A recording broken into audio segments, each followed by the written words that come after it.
et afin de mieux analyser la situation actuelle suite à l'assassinat de Ismail Haniyeh en Iran, nous avons contacté par téléphone M. Mahmoud Sabit, analyste politique. Bonsoir. Bonsoir.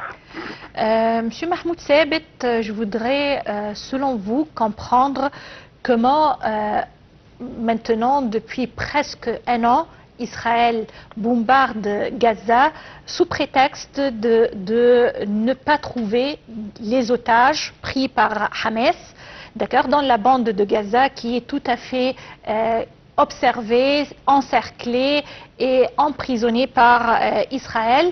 Tandis qu'à un moment donné, quand ils ont voulu commettre un assassinat en Iran, tout à fait très bien ciblé, avec beaucoup de dangers, si vous voulez, en éliminant le chef du Hamas, ils l'ont fait sans hésitation, tout à fait avec beaucoup de réussite, sans savoir jusqu'à maintenant les détails, comment il a été tué par drone, par missile, par avion, on ne sait pas jusqu'à maintenant les détails. Iran en état de choc, Israël a exécuté Haniyeh.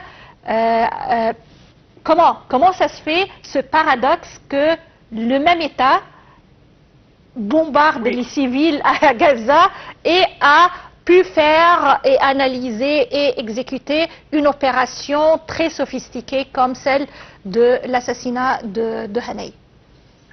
Oui, depuis le début de ce conflit avec Gaza, le but israélien n'était pas vraiment de récupérer leur otage. C'était un prétexte qu'ils ont vu et ils ont vu l'opportunité de le prendre pour plus ou moins éliminer le peuple palestinien sur le sol de ce que eux voient comme Israël historique. Et c'est quelque chose depuis très longtemps qu'ils voulaient le faire. Ça fait partie du protocole de transfert, ça veut dire de transférer toute la population palestinienne d'Israël en dehors d'Israël, et en commençant avec le Gaza. Les otages, c'était vraiment un prétexte. Ça se voit aujourd'hui et c'est confirmé par ce assassinat, parce que après tout, Ismail Haniyeh, c'était le plus important négociateur avec les Israéliens sur la question des otages et sur la question d'un cessez-le-feu. Et le moment qu'on l'a assassiné, ça veut dire qu'ils ne sont pas intéressés d'avoir un cessez-le-feu, ils ne sont pas intéressés d'arrêter. Ils veulent continuer jusqu'à la fin de leur but. Tandis que leurs otages, ça veut dire ceux qui ont été pris et qui sont dans les mains de Hamas, des Palestiniens, ils les ont abandonnés depuis très longtemps. C'est rien de nouveau sous ça. Et dans ce sens, on voit beaucoup plus clairement le but et la politique israélienne vis-à-vis de cette situation. Oui.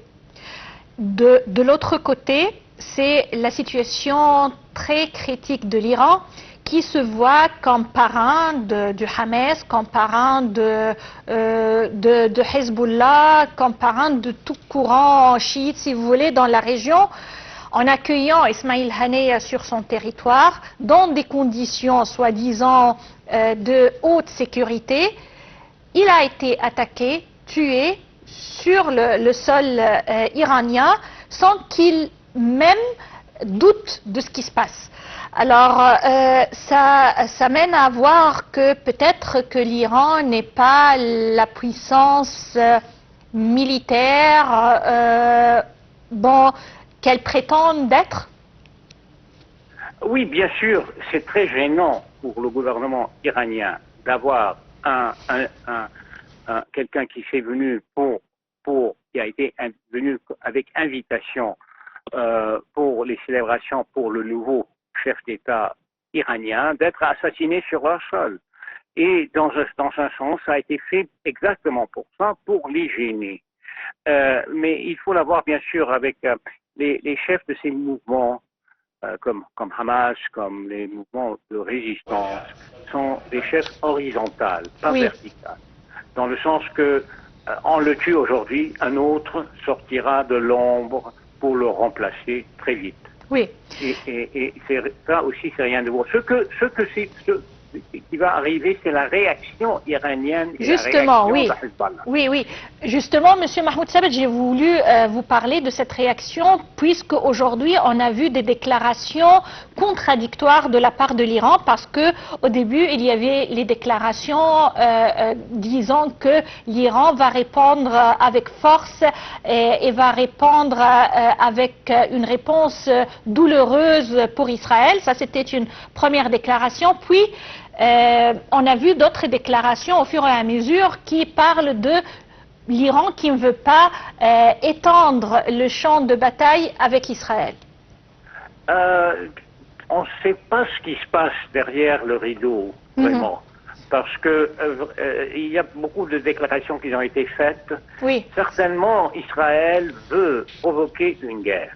Elle a besoin de ce qu'on appelle un cause de spelai. Ça veut dire un raison de guerre, un raison juste pour eux, pour faire la guerre. Et ils le cherchent, ils ont fait beaucoup d'efforts pour essayer de le faire. Et jusqu'à maintenant, Hezbollah et l'Iran ont montré que eux sont les adultes dans la chambre. Ils ont refusé vraiment de réagir au défi. Ça ne veut pas dire qu'ils ne veulent pas le faire.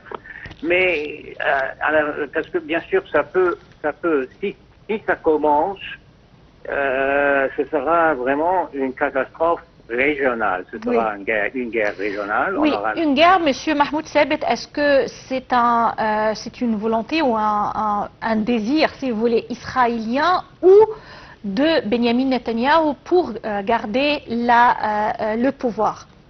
Bien sûr, c'est pour garder son pouvoir et en plus de mêler les Américains dans une guerre pareille.